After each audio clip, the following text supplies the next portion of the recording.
초등학교 학생들도 합니다. 실제로 공모전에서 초등학교 학생들이 시를 써서 상을 받는 경우도 많이 있고, 한국에서만 하는 게 아닙니다. 미국, 중국, 큰 도시들에 다 합니다. 지부들이 다 있고요. 그 다음에 인도, 인도네시아, 그리고 유럽, 호주, 전 세계로 뻗어나가고 있는 문예 장르인데, 여러분 중국에서 디카시를 쓸 때 한글로 씁니다. 물론 사진에 중국말로 된 시를 덧붙여서 디카시가 안 되는 건 아닙니다. 그런데 우리는 계속 한글로 쓰라고 합니다. 이게 뭘 말하느냐 하면 새로운 한류라는 겁니다. 일찍이 이 BTS를 정점으로 온 세계에 알려진 한국의 젊은이들의 노래가 이제는 큰 물결을 이루어서, 제가 지난번 한 2주간 미국에 강연을 갔을 때 캘리포니아 스테이트 유니버시티 샌프란시스코에서 강의를 하면서 이런 질문을 받았어요. 왜 한국의 디카시나 한국의 한류 음악이 이렇게 전 세계인의 가슴 속에 파문을 일으키고 있느냐. 그래서 제가 그 얘기를 했습니다. 이것은 한국이라고 하는 나라가 이를테면 과거의 한국이 아니라 많이 달라진 한국이다. 그래서 한국과 소통하는 것이 젊은이들에게 도움이 된다고 생각한다. 차마 한국이 경제적인 측면에서 세계 무역 규모 10위권 내에 드는 나라이기 때문에 젊은이들이 앞으로 이 문제, 이 부분을 유용하게 생각한다. 이렇게 말하긴 못해서 그렇게 얘기를 했고, 그 다음에 이제 여러분들 중에 BTS의 노래를 아는 사람이 있느냐? 젊은 학생들이 여러 사람 손을 들어요. 혹시 여기 아미가 있느냐? 아미가 뭐냐 하면 BTS의 국제적인 세계적인 팬클럽을 말합니다. 나 아미예요. 몇 사람 손 들었어요. BTS 노래 부를 수 있느냐? 부를 수 있대요. 시간이 없어서 다 부르지는 못하지만 한 소절만 일어나서 불러보라. 그랬더니 한 학생이 일어나서 버터라고 하는 노래. 미국에서는 버터라고 하면 못 알아듣습니다. 버러라고 얘기합니다. 이 노래의 한 소절을 불렀어요. 근데 어른들도 되게 다 알고 있어요. 이런 이 한류라고 하는 것이 싸이에서부터 시작해서 BTS를 거쳐서 오늘에도 우리 젊은 아이돌 스타들을 중심으로 확산이 되어가고 있는데, 이와는 좀 다른 차원으로 문학 한류가 디카시다. 우리는 이제 이렇게 얘기를 하고 있습니다. 지금 전국 곳곳에 이 시인들이, 이름 있는 시인들이 디카시를 쓰고 있고, 그리고 디카시에 대한 논의가 활발하고, 디카시를 쓰는 단체가 곳곳에 있습니다. 과거에는 이 한국 디카시인협회라고 디카시를 시작한 사람들이 형성하고 있는 이 조직이 있는데, 뭘 하면 이 디카시인협회에 물어보고 우리 공모전 하려고 하는데 어떨까요? 이랬는데 요즘은 안 합니다. 그래서 자기들 알아서 해요. 때로는 디카시의 일정한 규범에서 어긋나는 것도 있어요. 그렇지만 우리는 그걸 말 안 합니다. 다만 디카시는 이런 규격을 갖춘 것입니다 하고 얘기하는 것으로서 우리 소임을 다합니다. 여러분 여기저기서 우리한테 허락 안 받고 자생적으로 뭘 하는 것, 이게 잘하는 거예요. 이게 확산입니다. 식당도 모여 있어야 장사가 잘 됩니다. 그래서 앞으로 디카시가 이렇게 확산되고 발전되어 나갈 것이라고 우리는 확고하게 믿고 있으며, 이것이 뒤로 후퇴할 일은 없습니다. 왜냐하면 과거에 활자매체 문자문화 시대에서 전자매체 영상문화 시대로 오면서 영상문화의 중심이 문자문화의 중심으로 뒷걸음칠 것이라고는 누구도 생각 안 했고, 실제로 그렇지 않습니다. 인류가 가지고 있는 지식의 총량이, 지식의 전체 분량이 2배가 되는데 얼마나 걸리는지 아십니까 여러분? 2주밖에 안 걸립니다. 엄청난 시대입니다. 여러분 챗 GPT라고 들어보셨죠? 이 챗 GPT라고 하는 것은 인공지능에 있어서 대화형 인공지능. 그러니까 과거에 우리가 인터넷으로 뭘 검색하고 할 때는 이를테면 구글이나 한국 사람들이 많이 쓰는 네이버나 다음을 통해서 어떤 제목을 치고 검색을 한다고 하는 게 뭐냐 하면 이 주제를 찾는 사람들이 많이 방문한 사이트를 알려주는 거예요. 그럼 거기에 가서 그걸 다시 이제 찾아보는 것입니다. 그런데 이 챗GPT라고 하는 것 이게 나오고 난 다음부터는 오픈 AI라고 하는 회사에서 이걸 만들었는데 이게 나오고 난 다음에 어떻게 하느냐 하면 지가 찾아요. 이 컴퓨터, 이 인공지능은 한 번에 25,000개에서 30,000개 정도를 한 번에 검색합니다. 그리고 그걸 검색해가지고 정리를 해요. 정리를 해서 대화형으로 말을 하듯이 그 커맨드, 명령을 한 사람한테 알려주는 것입니다. 이게 챗GPT 엄청난 이 변화입니다. 그러니까 이 과거에 퍼스널 컴퓨터가 등장하고 그리고 이세돌이 알파고하고 바둑을 두던 이때가 이 이세돌의 바둑 사건이 첫 번째 충격이라면 이 챗GPT의 등장이라고 하는 것은 두 번째 충격입니다. 근데 과거의 것이 높은 파도였다면 이것은 쓰나미 해일입니다. 그래서 온 세계를 뒤덮었습니다. 근데 과연 알파고가 잘하는 것과 못하는 것 어떤 것이 있을까? 알파고가 잘하는 것은요, 정보와 자료를 찾는 것입니다. 그러니까 관광의 장점을 보여줄 수 있는 여행, 여기에 대해서 논문을 쓰고 싶다. 목차를 만들어봐라. 서론본론결론 그럴듯하게 만들어냅니다. 그 다음에 이 그리니치 천문대에 대한 그 역사를 검색해다오. 정확하게 합니다. 챗GPT 너는 누구인가? 이렇게 물으면 아주 간단하고 정확하게 답을 합니다. 그런데 이제 이렇습니다. 김종회는 누구인가? 이렇게 물으면 온갖 소리를 다 합니다. 서울대학을 졸업하고 고려대학 교수로 있다가 뭐 이런저런 글을 썼는데 문단의 영향력이 크고 절반은 맞고 절반은 틀립니다. 근데 그렇게 안 하고 경희대 교수이자 문학평론가인 김종회에 대해서 알려달라. 정확하게 나옵니다. 그 질문을 잘해야 돼요. 여러분 이 부잣집에서 옛날에 이제 이 머슴들을 두고 일을 시킬 때 일을 잘 쳐내는 집은 머슴들한테 일을 잘 시킵니다.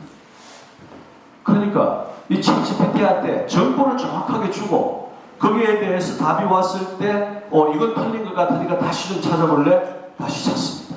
이 대화형 인공지능이죠. 정보를 정확하게.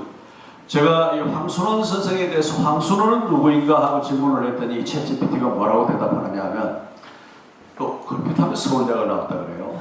서울대학을 나오고 고려대학 교수로 있다가 연세가 이 나이가 든 다음에 폐경으로 죽었답니다. 아니 무슨 남자가 폐경으로 죽어요? 그 얘가 천년덕스럽게 거짓말을 하는데 얘는 전혀 양심의 가책을 느끼지 않아요. 기계니까. 근데 왜 그러느냐? 이 사람은 황순원이라고 하면 황순원이라는 이름을 가진 모든 사람을 한꺼번에 다 찾아요. 그래가지고 지가 이걸 구성해서 내놓는데 그렇기 때문에 평안남도 대동군 출생으로 월남해에서 실향민이면서 경희대학 교수로 있었고 그리고 카인의 후예나 움직이는 성 같은 이런 소설을 쓴 황순원에 대해서 말하라. 그건 정확하게 합니다. 아주 정확하지는 않지만.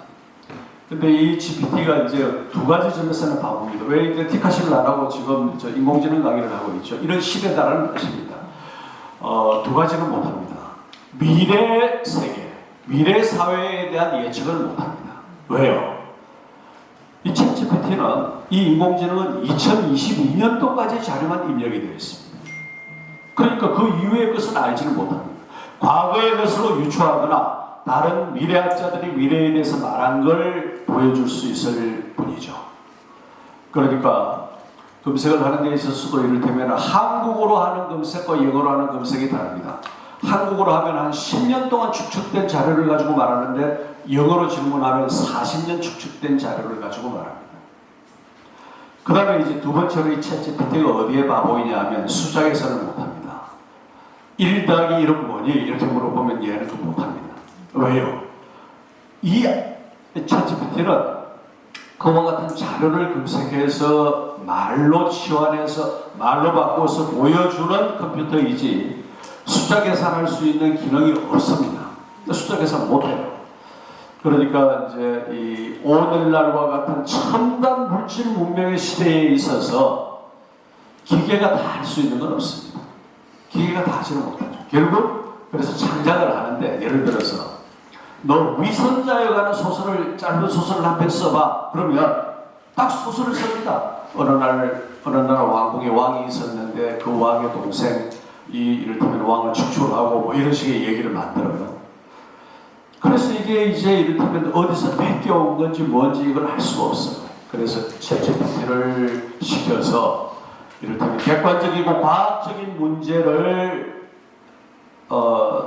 찾게 한다면 이건 그런 데는 괜찮지만 창의적인 문제, 인간의 사고가 접합되어야 하는 문제에 대해서 질문을 한다면 반드시 크로스체크를 해야 되고 이 아이가 이 챗GPT가 준 걸 참고만 해야 된다는 것입니다.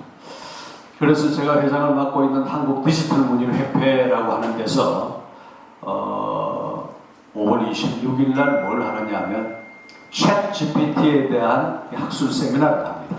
제가 기조 강연을 하게 되어 있는데 거기서 저는 이 챗GPT를 우리 이 챗GPT 인공지능이 일상화된 시대에 이것을 어떻게 이용할 것인가. 그래서 요점적으로 동양 문명의 중용의 정신을 적용하는 것이 좋다. 여러분 중용이라고 하는 건 뭐냐면 중용이라는 책은 사서삼경 사서 중에 하나죠.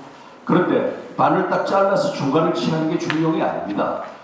이를테면 두 어떤 요소가 있다면 그 양자를 취합해가지고 이것을 변정법적으로 통합하는 게 중용이고 그렇게 해서 이 제시된 가장 지선의 상태를 그 지고의 상태를 그대로 유지하는 것 이게 중용입니다.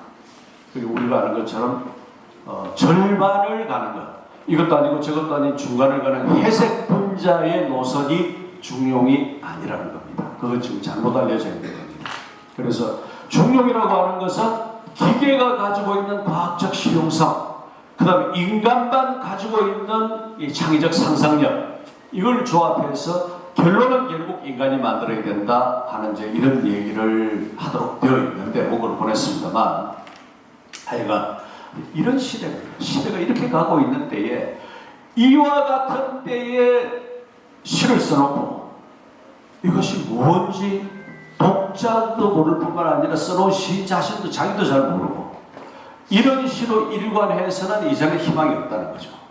그래서 누구나 알 수 있는, 누구나 소통할 수 있는, 누구나 쓸 수 있는 그러면서 누구나 공유할 수 있는 시를 써보자 하는 것이 바로 이 디카시 운동이라고 하는 것이고 이것은 우리 소나기 마을에 여기 이 금요 수업에서만 논의하는 것이 아니라 온 세계에서 그것도 한국어로 어린아이에서부터 어른까지 많은 사람들이 이 디카시를 하고 있다는 것입니다. 이를테면 세계적인 하나의 문의 조류, 문의 장르가 되었다 이런 뜻입니다.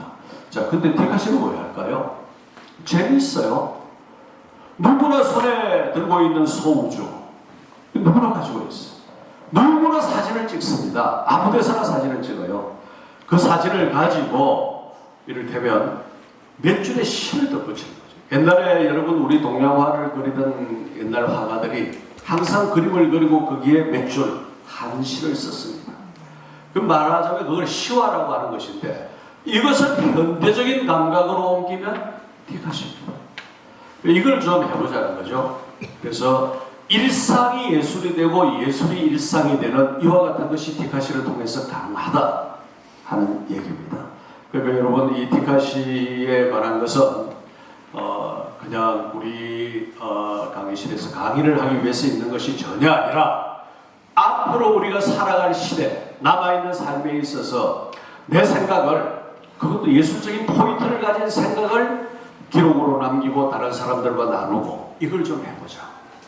여러분 소나기 마을에서도 디카시 공모전이 있고 그 다음에 전국 곳곳에 문학제의 디카시 공모전이 있고 이 한국 디카 시인협회라고 하는 것이 있는데 거기 이제 제가 회장입니다. 회장을 많이 하는데 여러분이 돈은 안 되는 겁니다. 그냥 하는 거예요. 그 디카 시인협회에서 올해부터 디카 시 공모전, 내년부터는 신춘문회라는 이름으로 할 텐데 한 사람에게 500만 원 주는 공모전도 있고, 그 다음 디카시 50편을 받아가지고 심사해서 1000만 원 주는 이 한국 디카시학상이라고 하는 것도 있고, 그 다음에 공모전에서는 곳곳에서 뭐 100만 원, 뭐 50만 원 이런 상금을 주는 이런 시스템들이 있습니다. 꼭 상을 받자는 것이 아니라 여러분 상을 받는 것은 금전적인 이익도 있지만은 그것보다도 앞서서 내가 지향하는 이 예술적인 행위가 평가를 받는다는 그런 의미가 있습니다. 근데 우리 마이크가 안 좋기는 안 좋아요. 제가 늘 어디 가서 강연을 하는 사람이라 마이크가 좋으면 힘이 안 들어요. 말하기가 쉬운데 딱 제 귀에 들리기를 이 마이크가 성능이 별로 안 좋다 그러면 말을 이제 크게 해야 되고 나중에 목이 아프고 있는데, 그때 지난번 오셨던 이상해 선생님이 지적을 하셨어요. 그 마이크 좀 바꿔서 해라. 그래서 제가 우리 우정 팀장님한테 마이크 좀 바꿔주세요 하고 말씀을 드렸는데 저분이 전혀 안 바꿔주시는데요. 여러분 박수 한번 쳐주세요. 마이크 좀 바꿔주세요. 자, 이제 강의를 하겠습니다. 저기 함 선생님, 제가 얼마 동안 얘기할 수 있나요? 네, 지금부터 한 30분에서 40분. 30, 40분? 네. 자, 화면을 보면서 하시겠습니다. 왜 이 지금 짧은 시에서부터 시작하느냐? 여러분들이 지금 디카시라고 하는 것을 처음 만나니까 무턱대고 디카시라고 하는 것을 얘기하는 것이 아니라 이것이 어떤 문학사적 근거를 가지고 있는 것이냐, 이걸 아셔야 돼서 그래서 지금 이 얘기를 하는 것입니다. 하늘 아래 새로운 것은 없습니다. 다 어디 있던 거예요. 다 있던 겁니다. 그것이 그 시대의 문명에 따라서 새로운 형식으로 나타날 뿐이죠. 말이 간략하면서도 그 속에 깊은 의미를 담고 있을 때 우리는 그 사람을 존경합니다. 인간의 사상 감정을 최대한으로 축약하고 이를 운율을 실어서 표현하는 시에 있어서는 더 말할 나위가 없습니다. 인류 역사에 있어서 가장 오래된 예술 장르가 시입니다. 원시인이 아름다운 석양을 바라보면서 석양이 아름답다, 이거 시가 될까요? 안 됩니다. 그런데 오 아름다워라 저 노을, 이건 시가 됩니다. 그러니까 감탄사를 붙이고 말의 어수를 바꾸었을 뿐인데 시가 된다라고 하는 것은 뭐냐면 감동을 실을 수 있는 그릇을 만들었다, 이런 뜻입니다. 그러니까 우리 선조들은 짧은 시의 문맥을 담는 것에 능숙했습니다. 김민준 선생님 가운데로 와야 되나요? 여기서 해도 되나요? 네. 네.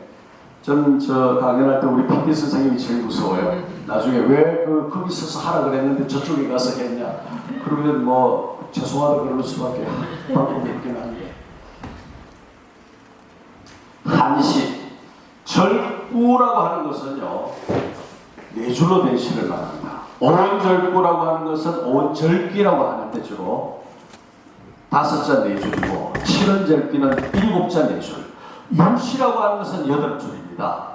5자 8줄이면 온율시, 7자 8줄이면 7원율시. 8자나 9자를 간혹 쓰긴 합니다만 8자, 6자 이런 건 없습니다. 시조도 기본이 3자, 삼행시입니다. 그 짧은 문면의 우주자연의 원리와 인생세간의 이치를 수용해서 후대에 남깁니다. 여러분, 인생세간이라는 말 들어보셨습니까?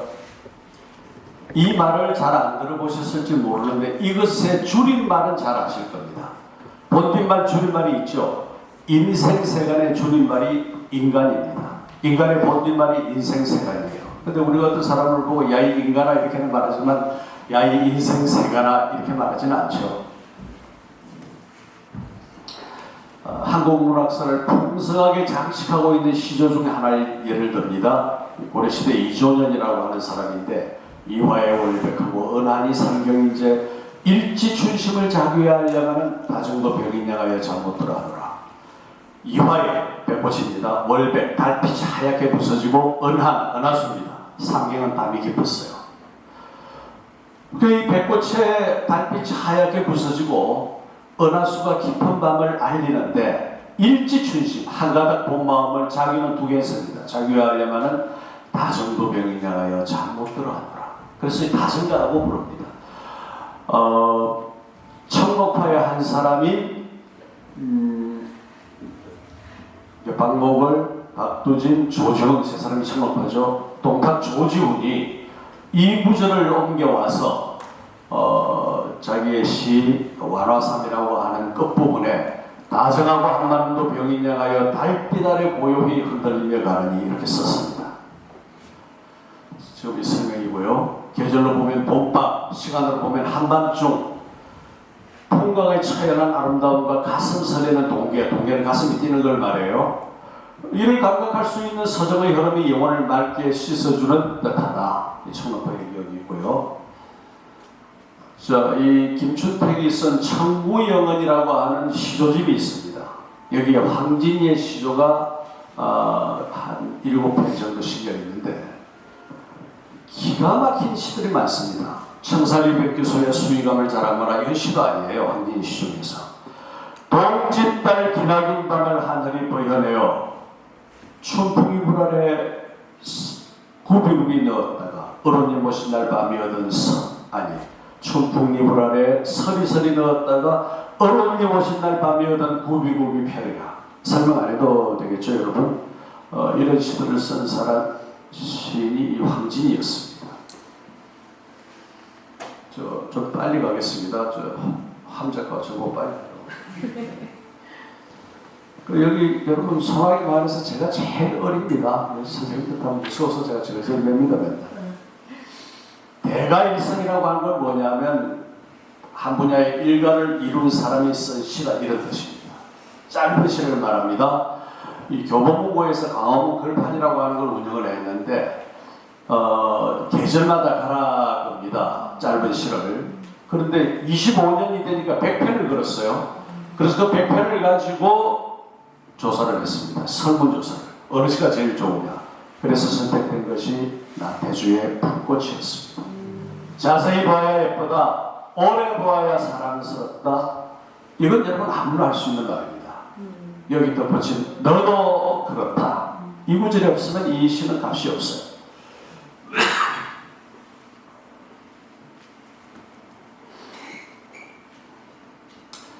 제 선생님이에요. 조병화 시. 회의사라고 하는 시가 있습니다. 큰 절이나 작은 절이나 믿음은 하나, 큰 집에서 하나 작은 집에서 하나, 인간은 하나. 사찰의 크기와 믿음의 수준을 재는 눈으로 사람 사는 집의 크기와 인간됨의 수준을 재는 놀라운 대비와 각성의 도식이 거기에 있다. 그 다음에 여기 고원의 그 꽃이라고 하는 시가 있습니다. 고원은 지금 뭐 밖에 못 나오는 형편이 됐는데 그러나 이 시는 좋습니다. 내려갈 때 보았네, 올라갈 때 못 본 그 꽃. 기가 막히잖아요 여러분. 내려갈 때 보이는 거예요. 올라갈 때는 못 올라. 거기 있었는데도 꽃이. 지금 여러분 앞으로 여러분 인생의 고갯마루에서 앞으로 갈 길이 더 뭡니까? 지금까지 살아온 길이 더 깁니까? 앞으로 지금 산 것보다 훨씬 더 많이 사시겠죠? 100세 시대를 넘어서 이제 한 150세 이렇게 사실 거니까 네, 건강하셔야 합니다. 자, 그런데 내려갈 때 보았어. 올라갈 때는 보지 못했던 그 꽃이야. 이런 짧은 시들에 이를테면 대가가 아니면 말해줄 수 없는 교훈이 잠겨있다 이런 얘기입니다. 이 고은의 열매 몇 개라는 시입니다. 지난 여름 내 땡볕 불볕 노라 밤에는 어둠 노라. 여기 새빨간 찔매 열매 몇 개 이룩하며 올커니 새벽까지 시린 귀뚜라미 울음소리 들으며 영원하다니. 기가 막힌 시입니다. 새빨간 찔레 열매 몇 개가 있고 이 열매가 시린 귀뚜라미 어디에 시려요? 귀가 시릴 정도의 귀뚜라미 울음소리를 들으면서 열매가 열어났다.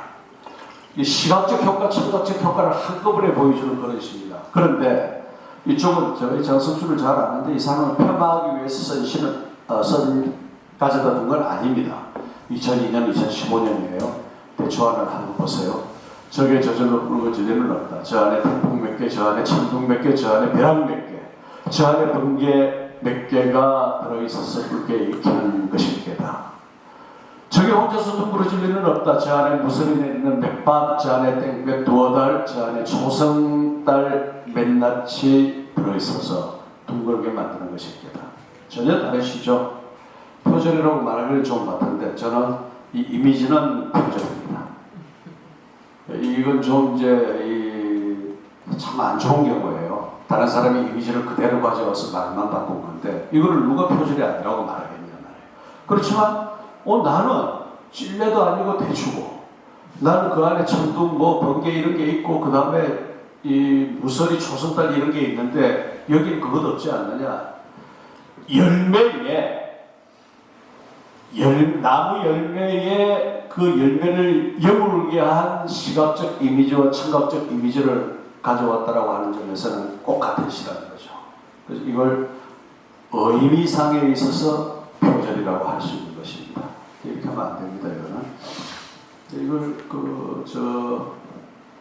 차마 공식적으로 제가 강의하는 데서는 이 얘기를 안 하고 그냥 넘어갑니다. 아는 사람은 뭐라 그러는 것 같아서.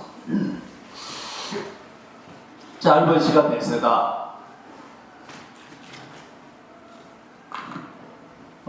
쉬운 시가 좋은 시라는 등식이 언제나 통용되는 것은 아닙니다. 쉽게 쓸 수 있고 아무나 쓸 수 있는데 이 시가 정말 좋은 시냐 예술적 가치가 있는 시냐 이런 문제가 남아있어요. 그런데 이것을 넘어가기 위해서 이걸 쓰는 사람이 부단히 노력하고 자기를 단련하고 계속해서 써보고 다른 사람의 평가를 받아보고 이런 과정을 통해서 넘어설 수 있습니다. 여러분 일본에 하이쿠라고 하는 게 있어요. 17자로 씁니다. 17자로. 그 안에 반드시 계절을 뜻하는 말을 하나 넣어라. 또는 감탄사를 넣어라. 이런 정도의 규정만 있는데 그 17자로 써진 하이쿠는 온 세계의 사람들이 따라 쓰는 문의 장르가 되었습니다. 이것이 유럽에 전파되었을 때 프랑스에서는 이 하이쿠 때문에 짧은 시쓰기 운동을 시작했어요. 근데 하이쿠에는 짧지만 기가 막힌 것들이 있습니다. 예컨대 그대 잠시 멈추게 벚꽃 쪽으로 종치는 것을. 여러분 기가 막히지 않아요? 벚꽃이 지금 이렇게 화사하게 아름답게 피었어. 그러니까 너 지금 종치는 사람한테 너 종치는데 종치지 말라가 아니에요. 벚꽃 쪽으로 종치는 것을 잠시 멈추라는 거예요. 아니 종을 치는데 벚꽃 쪽으로 소리가 안 나게 칠 수가 있습니까? 불가능한 일이죠. 그렇지만 이 시는 그렇게 말한다는 거죠. 벚꽃 쪽으로 종치는 것을 잠시 멈추라. 오죽하면 오죽 지금 벚꽃이 화사하고 아름다우면 종치는 사람한테 벚꽃에 울림이 가지 않도록 좀 쳐달라고 말하겠느냐 이거죠.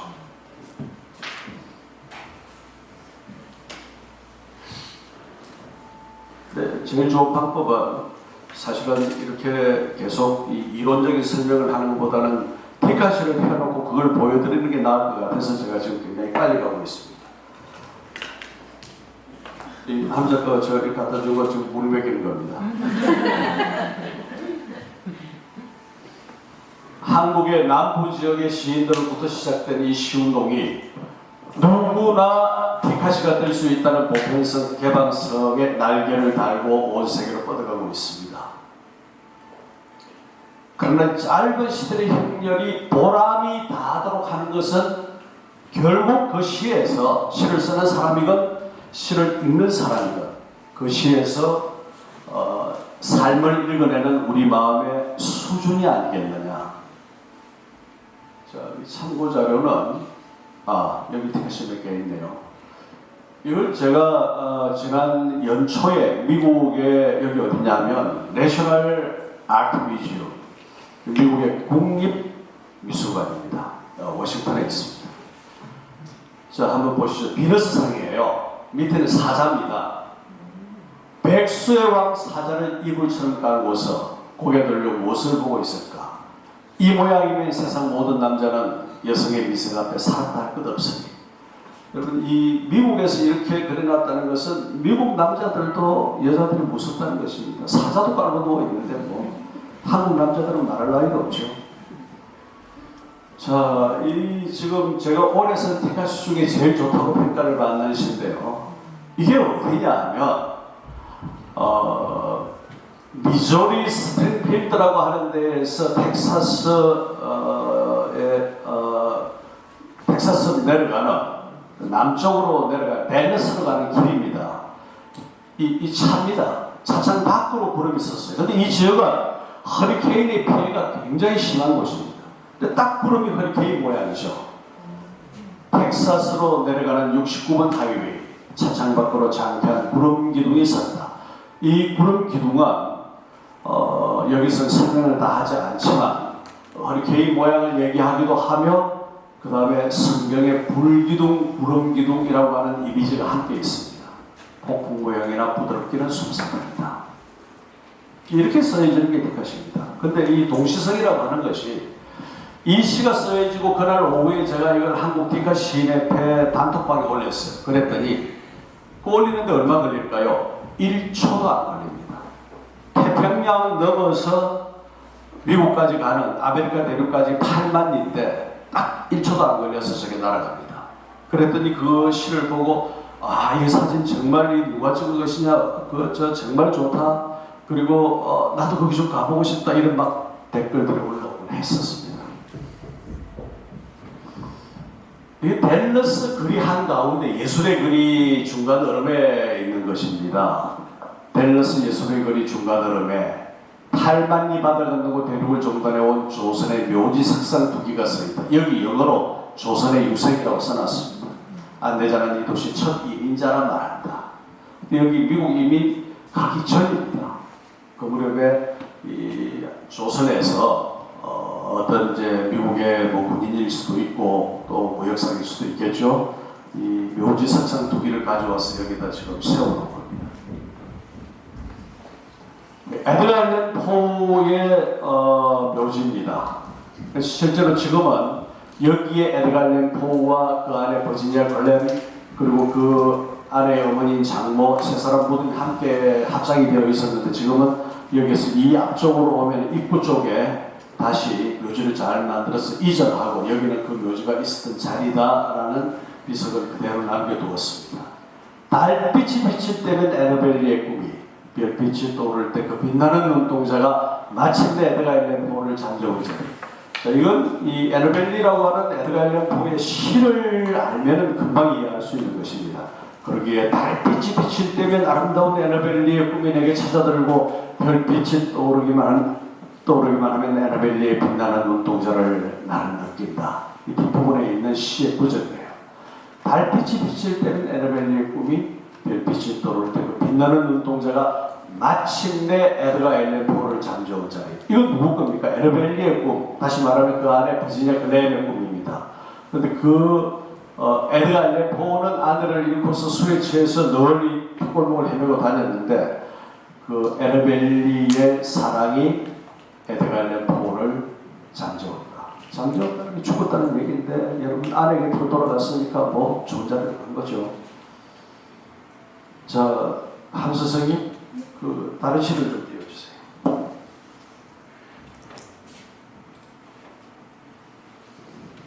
파트 6만 띄워주십니다.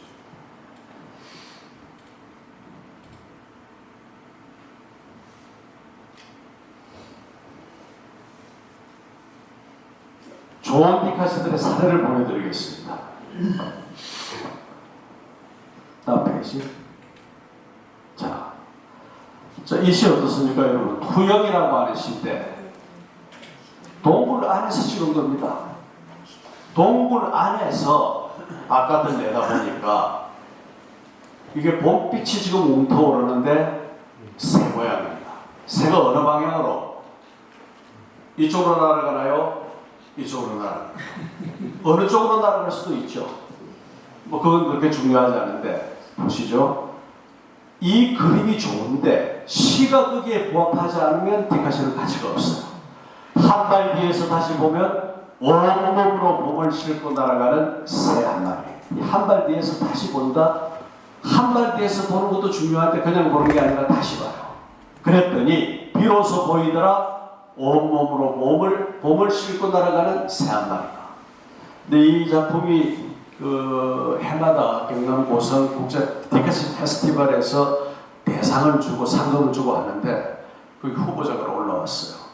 근데 다른 분들이 이 작품 말고 좀 원로의 작품을 하는 게 어떻겠느냐 하는데 저는 반대했습니다. 남녀노소 누구나 할 수 있는 것이 디카시인데 작품만 보자. 이 작품을 대상작으로 뽑았습니다. 자, 여러분, 이 젊은 시인의 시입니다. 호랑나비예요. 호랑나비가 지금 어디에 앉아있나요? 바위가 아닙니다. 대리석문입니다. 대리석무늬의 바위처럼 생긴 이 지점에 딱 내려앉았는데 이 호랑나비가 이쯤 앉을 수도 있는데 왜 꼭 거기 앉았을까요? 그리고 여기 앉아서 오래 있을까요? 금방 날아갑니다. 그래서 이 영상이라고 하는 것이 순간 포착이라고 하는 것입니다. 한 장면, 고정적인 장면을 보고서 좋은 사진을 얻기 위해서 사진을 열 몇 장을 찍을 수도 있고 그 중에서 한 장 건지죠. 그런데 이건 굉장히 지금 찰나적인 순간이에요. 딱 여기 내려앉았는데 시각이 기가 막혀요. 꽃밭의 바깥에서 나를 만난다. 우리가 살아가고 있는 일상적인 삶에서 딱 비켜서서 거기서 새로운 나를 발견한다. 누가? 나비가. 다른 말로는 이것을 시인이, 또 다른 말로는 이것을 읽는 우리 독자가 일상적인 것으로부터 벗어나서 새로운 눈을 가진다, 이런 뜻입니다. 기차역에서 벽면에 문을 열고 들어가면 어디로 갑니까, 여러분? 해리포터 마법의 세계로 갑니다. 이 벽면에 문을 열 줄 모르면 못 가는 거죠. 이 문을 어떻게 열어요? 상상력으로 여는 것입니다. 상상력이라고 하는 게 그런 거죠.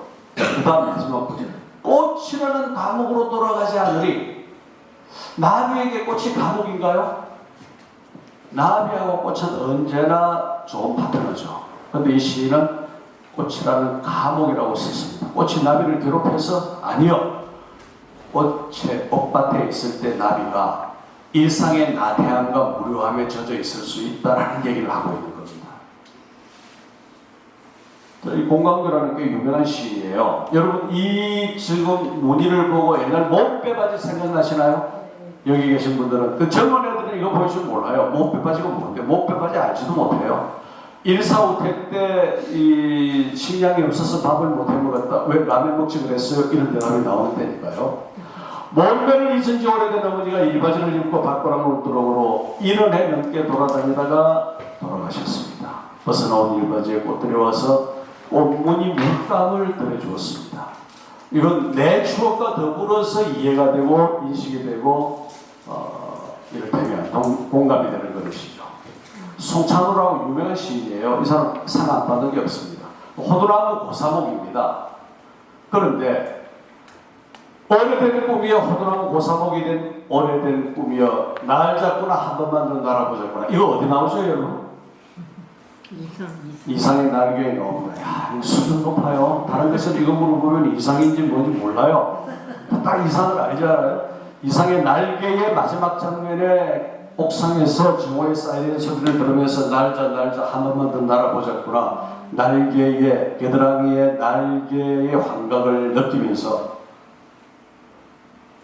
그래서 날개를 높이 평가하는 사람들은 이것이 일상적인 자아에서 본래적인 자아로 가는 문을 여는 순간이다, 이렇게 말합니다. 그러니까 이게 이상의 날개에서 왔다고 하는 것을 송창호도 알고 우리도 다 압니다.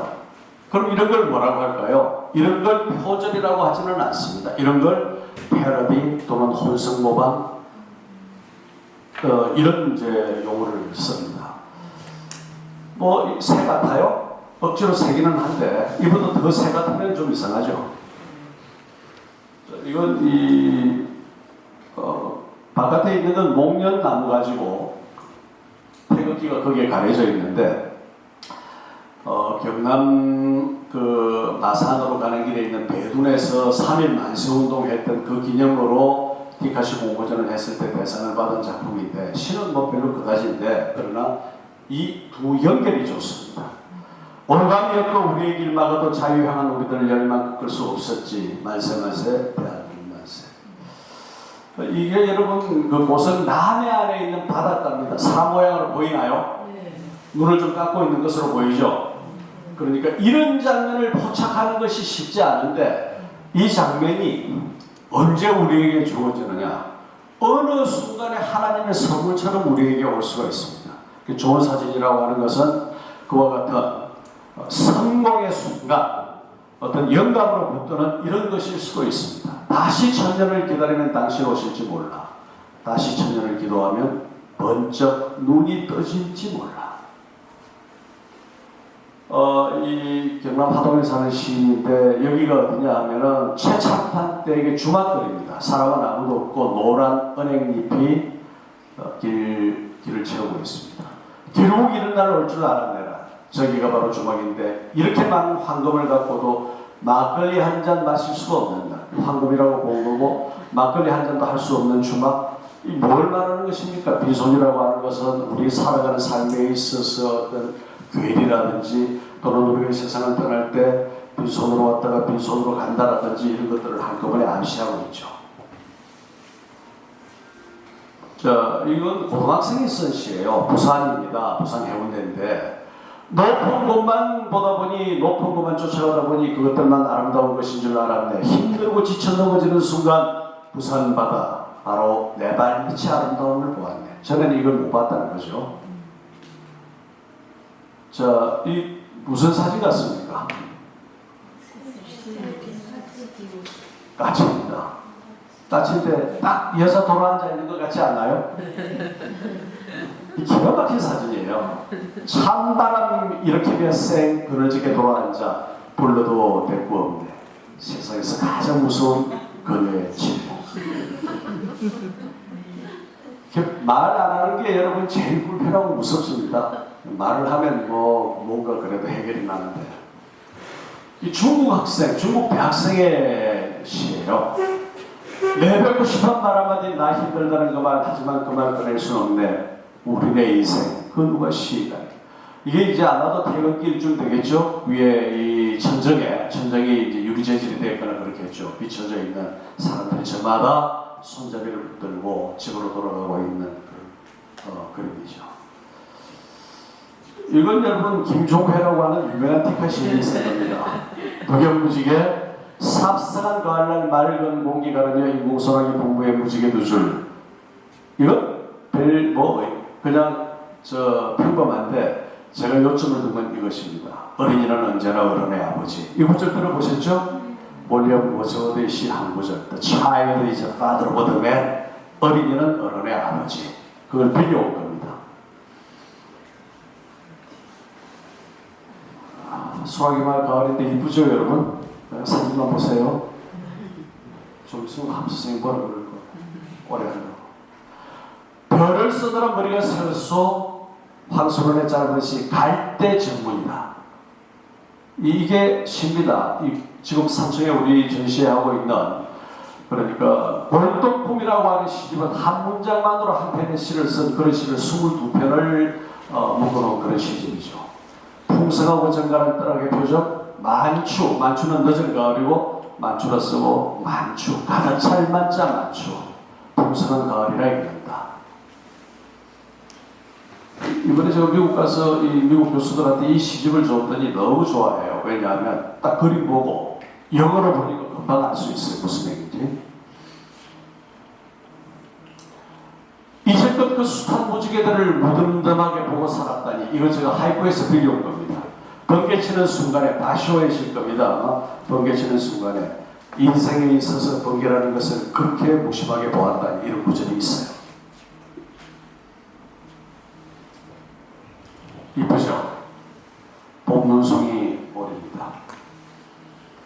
자, 여러분, 이 아이가 물빛을 보고 뒷짐을 지고 서 있습니다. 그래서 사색이라는 제목을 붙였는데 만약에 이 그물이 화사하고 햇빛이 밝으면은 사색은 별반 의미가 없어요. 물이 왜 물인지 물빛이 무엇인지 제 안에서 우주로 가늠하는 순간 아, 사위가 모두 숨을 죽였구나. 이 아이가 한시도 가만히 있지 않는 아이입니다. 그걸 어떻게 아느냐고요? 얘가 소녀예요. 제 소녀거든요. 근데 정말 가만히 안 있는 아이인데 딱 이렇게 서 있는 순간 1초 정도 되는 순간 카메라에 잡힌 거예요. 예, 그래서 이 순간 포착이라고 하는 말이 바로 그것입니다. 징검다리인데 나무 그늘 아래 낮은 겨울과 정아치 소녀가 앉았던 징검다리, 소년의 눈을 열면 모두 다 보이는데, 이를테면 소년 소녀의 소나기 세계로 들어가서 생각을 해보면 이쯤 소녀가 앉았고 소년이 물이 없어요 지금. 그러나 여러분 이게 지난번에 비 많이 와가지고 다리가 다 떠내려갔어요. 우리 다리 새로 놔야 돼요. 눈꽃나무 같나요? 논기안의 용평 바람산 정상 노선까지 내려앉은 흰꽃송이 이토록 맑고 순득한 풍경합보. 자, 이 수국입니다 여러분. 수국이 이 분홍색 빛깔을 띠는 수국이 처음에는 이랬다가 한 며칠 있으면 이렇게 바뀌고 또 며칠 있으면 이렇게 바뀝니다. 근데 이 세 가지가 한 자리에 이렇게 모이기란 쉽지가 않습니다.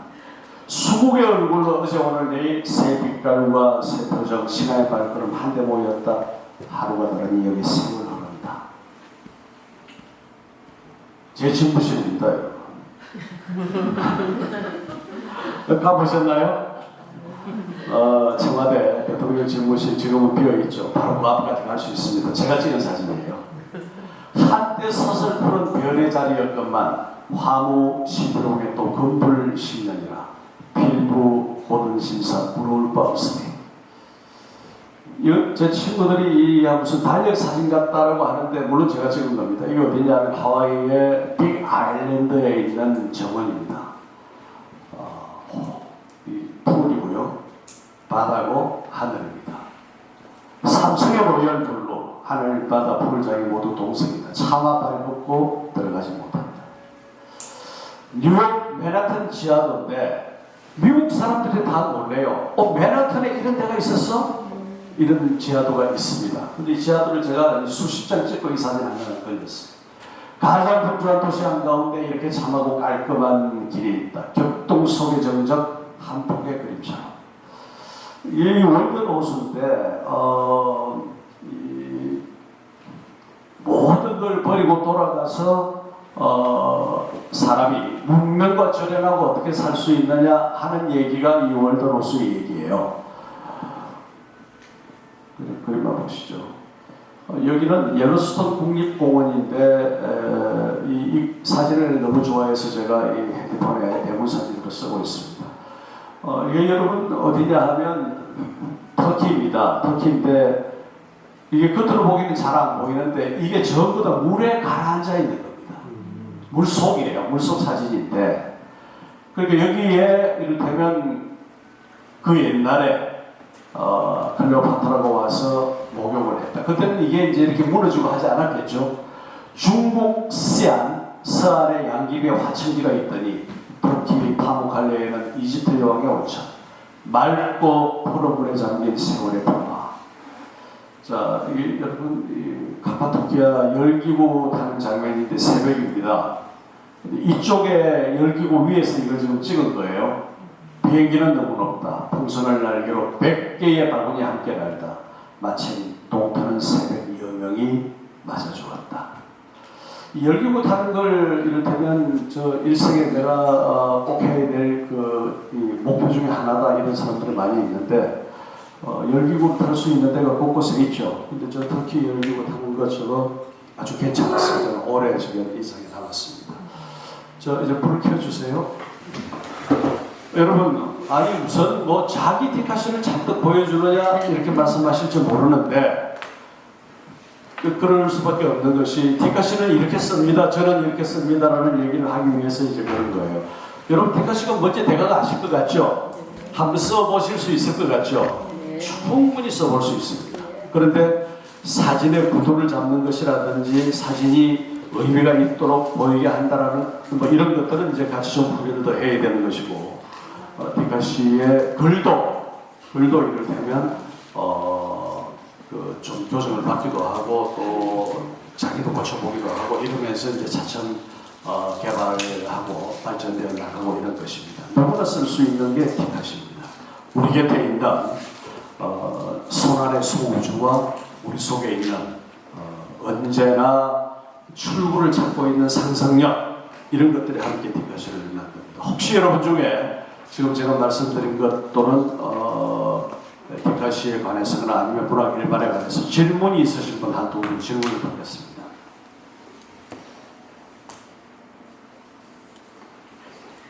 말씀하세요. 사진 오클라호마 허리케인 좀 보여주시겠어요? 아니 그냥 말씀해 보세요. 제가 기억하고 있습니다. 드릴까 되니까 그 부분 얘기를 저도 잊어버려서 아 그냥 말씀을 해보세요. 시를 봐야 저도 하면서 오클라호마 허리케인으로 돌아가겠습니다. 돌아가기 힘드시구나. 얘기하세요. 나오는 동안. 보니까 사진이 굉장히 사실은 감탄하겠더라고요. 그게 보통은 볼 수 없는 사진이기 때문에 굉장히 멋있는데 여기 지금 거기에 오케이. 그런데 이게 지금 시가 보면 이렇게 지금 딱 있지만 금방 소장님 말씀하실 때 저 같은 예를 들어서 텍사스 69번 하이웨이 차창과 구름 기름 부드러운 솜사탕 뭐 거기 마지막에는 조금 부정하긴 하지만 근데 이거는 조금 나열형으로 돼 있잖아요. 근데 이 디카시를 할 때 카메라로 찍은 게 더 중요한 건지 시가 더 중요한 건지 제가 조금 의문이 들어서 똑같이 중요합니다. 그러니까 지금 디카시라고 하는 것은 순간 포착의 사진과 총체 사진의 시, 이 둘이 각자 있는 것이 아니라 딱 조합되어 있어서 물리적 반응이 아니라 화학적 반응으로 묶여 있어야 됩니다.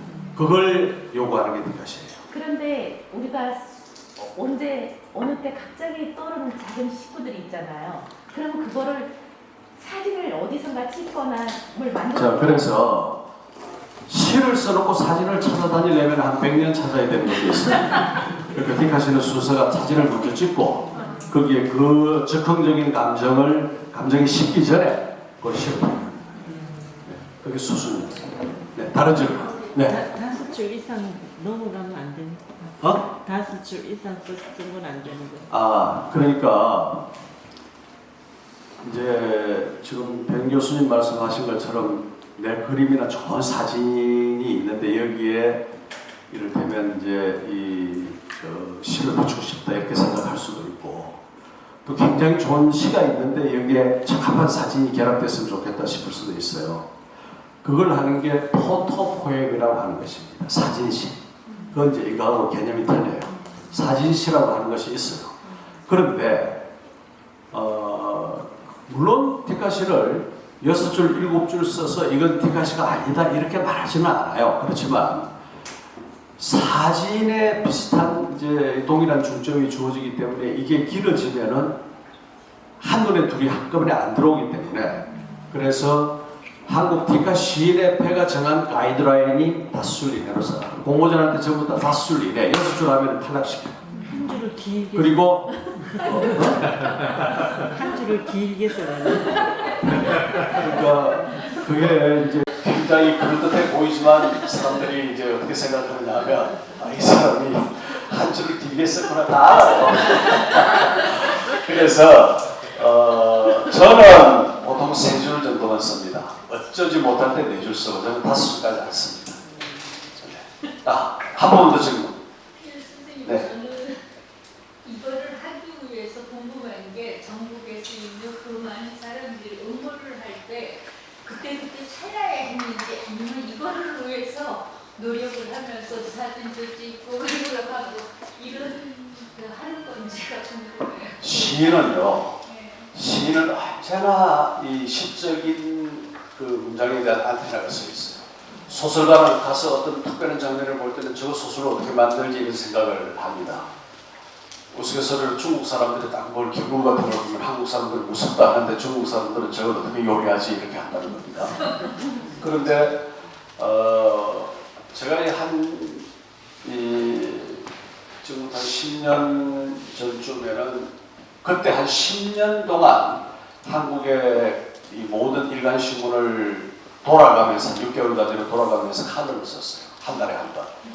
200장으로 저는 10장 정도. 그래서 이제 묶여놓은 책이 한 3권 정도 되는데 그때는 다 어딜 가나 칼럼 다음번 주제 뭐지? 이것만 생각하고 다녀요. 근데 좋은 디카 시인은 어디 가서 기가 막힌 영상을 보면 딱 사진부터 찍습니다. 그리고 우리가 연습이 이제 그럼요. 어디 한 곳에 집중을 해야 되는데, 근데 평상시에 여기서 생활할 때는 티카시가 안 써져요. 미국 여행을 갔다 오니까 저렇게 이제 이 여행 중에 이제 티카시가 써지는 거고, 제가 이 연초에도 가서 티카시를 10몇 편을 썼고, 이번에 가서도 한 8편인가 썼어요. 안 그러면은 어디 국내 어디 여행을 가거나 뭔가 일상으로부터 떠나서 우리 주변에 있는 광경들은 새로운 게 잘 없지 않아요. 새로운 걸 보기 위해서 일부러 그 사진작가들이 소나무를 찍는 작가들이 아주 깊은 산속에 들어가서 소나무를 찾기도 하고, 백두산 천지를 찍는 작가들이 겨울에도 텐트를 치고 백두산 가에서 3개월 동안 머물고 해요. 그리고 늘 그 안테나가 서 있다는 거죠. 아마 마무리도 하셔야 되고 할 텐데, 참 여러분들 좀 훌륭하세요. 지금 강의하는 동안에 한 번도 졸지 않고 초롱초롱하게 이렇게 훌륭한 이 학생들을 잘 본 적이 없어요. 자, 여러분 금요 수업 앞으로도 재미있게 하시고, 또 좀 시간이 되는 대로 또 와서 여러분들하고 함께 배워 나누도록 그렇게 하겠습니다. 제 얘기를 경청해 주셔서 대단히 감사합니다.